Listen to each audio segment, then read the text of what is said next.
Everybody, Penguin here. It is February the 14th, Valentine's Day in 2021. And as I sit here today, my emotions are a bit mixed, and I'll explain why. Most of you guys know I've been married for 25 years to my lovely wife, Randy. Mother's Day this year will be 26, so we actually, I guess you could say, became a couple. Started to fall in love, that sort of thing. But a lot of you may not know that many years ago, when I was still in high school, actually, I met a girl, and that would be 1988. And we dated for several years. We were together through 1993. We were engaged for the last year and a half of that time. We were madly in love, but, it just didn't work out. I think we realized that we're maybe just too different. And, I loved her dearly. Can't say that I didn't. Well, this past November, she passed away. She died of breast cancer. And that was hard for me, knowing how much she was loved by her friends, her family, her sister, brother, her parents. And it was really sad. She was the type of person that people were just attracted to her. I mean, she radiated compassion, love, things like that, and she had a lot of friends, a lot of close friends. She married, she had a child, and I think her child's probably 21 or 22 now. And, sadly enough, her child is now without a mom.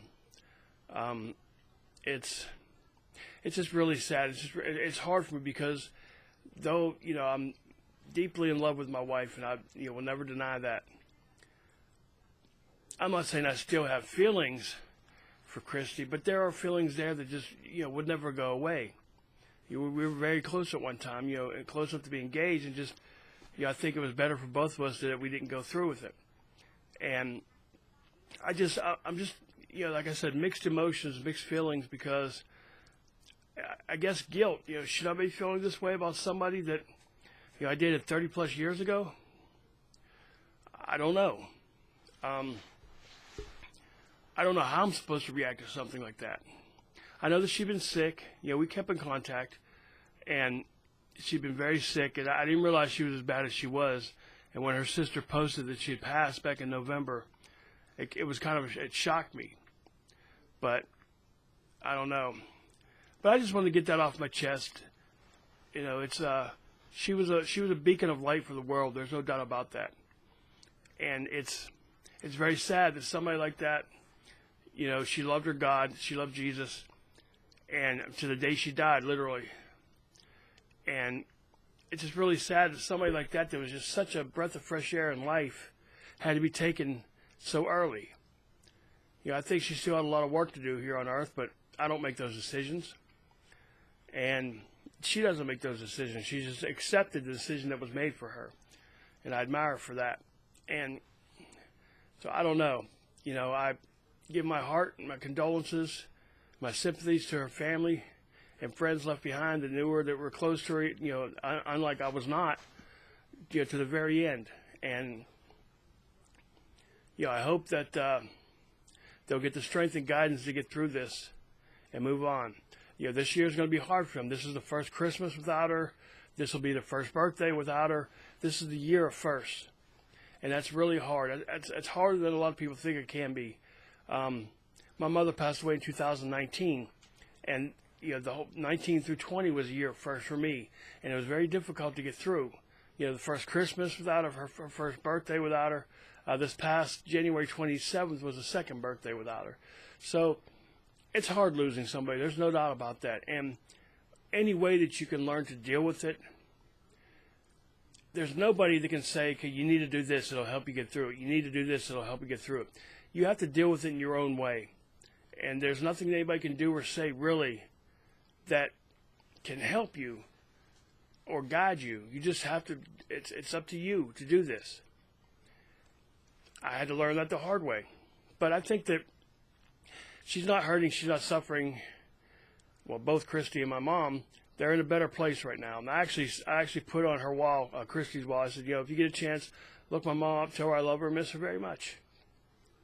And hopefully they'll remember each other, because both of them were a large part of my life back in the day, and really, my mom was a large part of my life up until the end.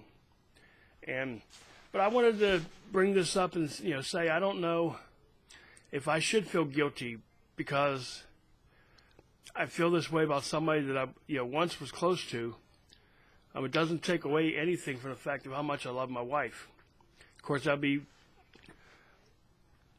exponentially more devastating losing my wife than losing somebody that I was engaged to. But it's hard losing anybody that you even knew. Think about it.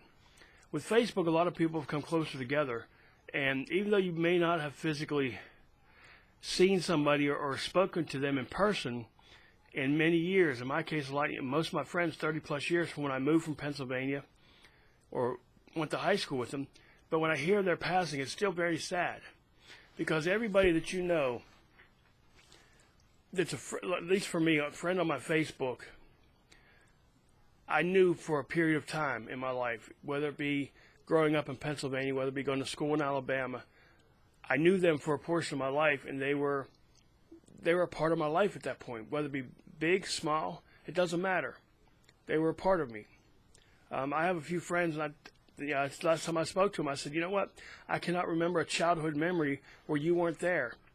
Strangely enough, he didn't move to Pennsylvania until I want to say it would have been around 1981-ish.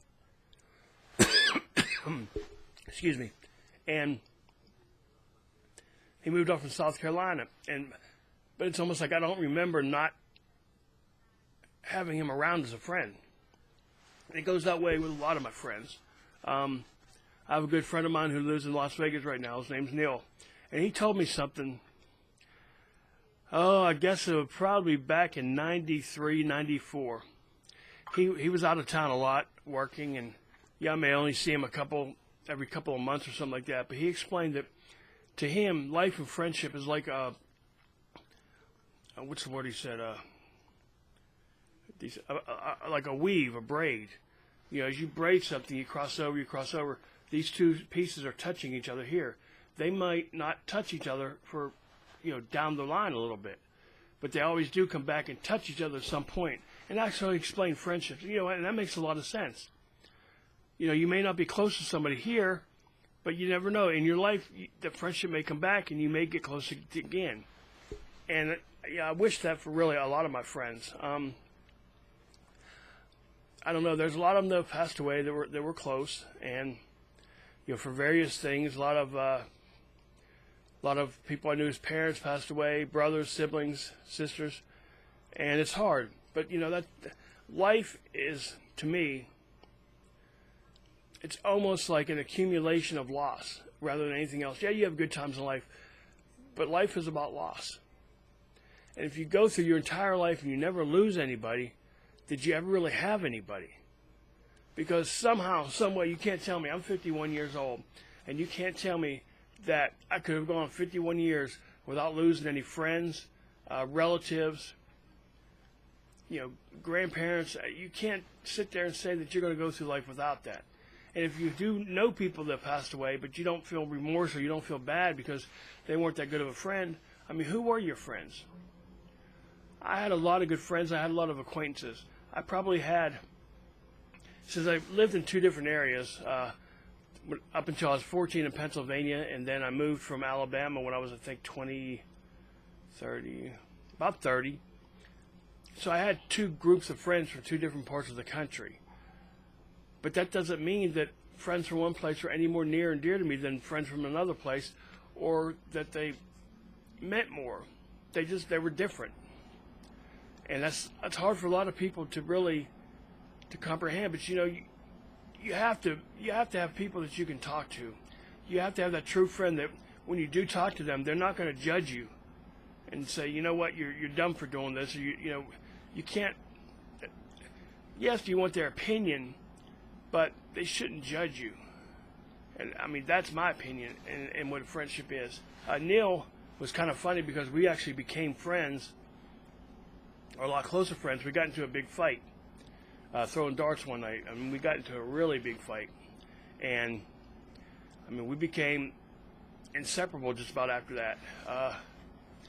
That's a whole nother story for a whole nother video, because I'd take a while for that one. But so what I'm trying to get at is you never know when you know somebody what they're going to mean to you for the duration of your life. You may be close at one point, and then you're not for a while. And then all of a sudden you're back together, maybe not as close as you were, but to be significant enough to have an impact on your life a second time. And I don't know. So I guess just, cherish your friends, cherish your family. If you're married, cherish your wife, kids if you have them, parents. Because I never really thought that I'd be 51 years old and I don't have any grandparents, I don't have any parents that are still on this earth. And that's sad for me. Some of them I took harder passing than others. My mom had 7 brothers and sisters, and there's only one left, and she's in a nursing home, not doing well. Not sure how long she'll be around. She really hasn't been doing well for years. And I never knew one of her sisters because she was actually murdered when she was young. And I don't know, that as far as my mom's side of the family, I've got a couple cousins that I talk to now and then. That's about it. And it really is about it. There's just, my life is full of loss. I went a long time, didn't really lose anybody through, almost lost my son when he was born, but he survived, so I can't count that. And I think that losing somebody kind of helps. It makes you stronger. You feel the hurt from it, and you don't think it'll ever go away. But then, the next day, you get through that day, you get through the next day, and then you get through another day. Next thing you know, you're through a week. Next thing you know, you're through a month, and through a year. So it's hard, but it can be done. And I can't give you advice on how to get through because I don't think it's up to me to do that. It's up to you to realize how to get through something and realize what eases the pain when you have the memories and you think about it. They say try to think of good memories. Well, yeah, but the bad memories help develop who you are as well. I mean, I did not have a good childhood, but I'm not going to get into that. But that taught me a lot. It taught me how not to be a father to my son. It taught me how to raise him how I was not raised, or to raise him how I should have been raised but wasn't. But anyway, we're here about 12, 13 minutes, so I'm going to let you go. Just want to throw it out there because, again, I'm not really sure of my emotions right now, how I should feel or how I should not feel. But anyway, this is Penguin Speak saying be somebody important, be yourself. Peace out.